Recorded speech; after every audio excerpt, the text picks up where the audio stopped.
নতুন আঙ্গিকে নতুন বিপিএলের এবারের বড় সংযোজনটা হলো অনলাইন টিকিট।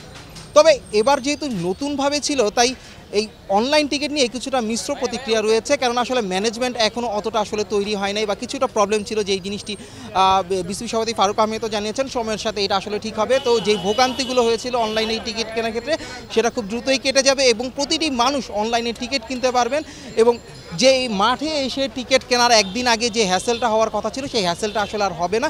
একই সঙ্গে কালোবাজারে যে দৌরত্বটা ছিল সেটাও আসলে অনেকটা কমে গেছে, যার জন্য মানুষও অত্যন্ত খুশি, সেটাও কিন্তু আমরা দেখতে পাচ্ছি। অনলাইনে টিকিট কেনাতে আমাদের অনেক সুবিধা হয়েছে আর কি। আগেরটাতে তো অনেক সমস্যা হতো, অনেক সিরিয়াল ধরার পর টিকিট কাটা লাগতো। এই মুহূর্তে তো আমরা খুব সহজে টিকিট পেয়ে যেতেছি। অনেক সময় মনে হয় যে টাকা কাইটা নিছে কিন্তু টিকিট দেয়নি, এই সার্ভারটা আরেকটু উন্নত হলে ভালো হতো। আমার বাসা হলো মানিকগঞ্জ জেলা, আমরা এই জায়গায় টিকিট কাটতে আসতে হলে আবার আরেকদিন এসে অনেক রোদে দাঁড়িয়ে সিরিয়াল লম্বা সিরিয়ালে আমাদের অনেক কষ্ট হতো। এখন এর জন্য আমরা বিকাশের মাধ্যমে অনলাইনে আমরা টাকা মানে টিকিটটা ক্রয় করতে পারি, এর জন্য আমাদের অনেক সুবিধা হয়েছে।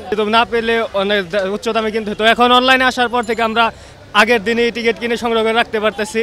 আবার টিকিট এখানে পাবো কি না পাবো সেটার কোনো নিশ্চয়তা ছিল না, বাট এখন আমরা নিশ্চিত হয়ে এত দূর থেকে খেলা দেখতে আসতে পারতেছি, এটা আমাদের জন্য খুবই ভালো এবং উপকারী। অনলাইনে সুবিধা আছে, আমরা ঘরে বসে টিকিট কাটতে পারি, আমাদের অফিস টাইম শেষ করে বাসায় গিয়ে টিকিটটা কাটলাম, আমাদের এখানে এসে টিকিট কাটতে হয় না। এবং ওই যারা কালোবাজারি করে ওরা সব টিকিট নিয়ে নেয়, তারপরে আবার আমাদের কাছে দিয়ে দেয়, কিন্তু সেটা হয় না। যে এখন এই যে অনলাইন হওয়াতে এই সুবিধাটা আমার সবচেয়ে বড় বেশি। যেমন আমরা চাকরি করি, ব্যাংকে চাকরি করি, দেখা যাচ্ছে আমরা আইসা গানে দ্বারা টিকিট কাটার মতো আমাদের সুযোগ নাই, সময় নাই। অনলাইনে অবশ্যই বেটার, কারণ এটা আমি বাসায় বসে কিনতে পারতেছি। তারপর আমার এই জায়গায় এসে লাইন ধরা লাগতেছে না, সব কিছুই এইটাই বেটার মনে হলো আমার। যে একবার টিকিট চেক হয় তার দ্বিতীয়বার কোনো সুযোগ নেই।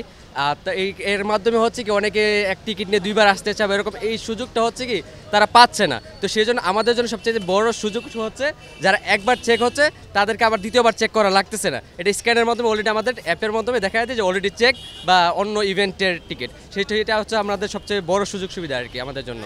তবে অনলাইনে টিকিট কেনাকে কেন্দ্র করে এখনও রয়েছে বেশ কিছু মিশ্র প্রতিক্রিয়া, কেননা অনেকে হয়তো যাদের স্টেডিয়ামের আশেপাশে বাসা তারা হয়তো অফলাইনের টিকিটটাকে প্রায়োরিটি দিচ্ছেন সবচেয়ে বেশি।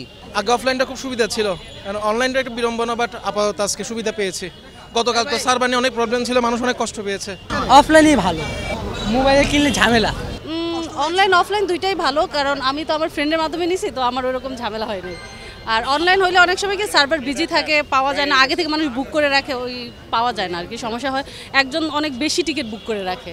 আধুনিক বিশ্ব ক্রীড়াক্ষেত্রে যেভাবে এগিয়ে চলেছে ঠিক একইভাবে ইউরোপিয়ান স্টাইলে টিকিট কাটার যদি যেই মেশিনগুলোকে অ্যাক্টিভ করা হয়েছে সেটি যদি সঠিকভাবে কাজ করে তাহলে টিকিট কেনার সকল ভোগান্তিটা কেটে যাবে, এমনটাই মনে করছে কিন্তু বিসিবি।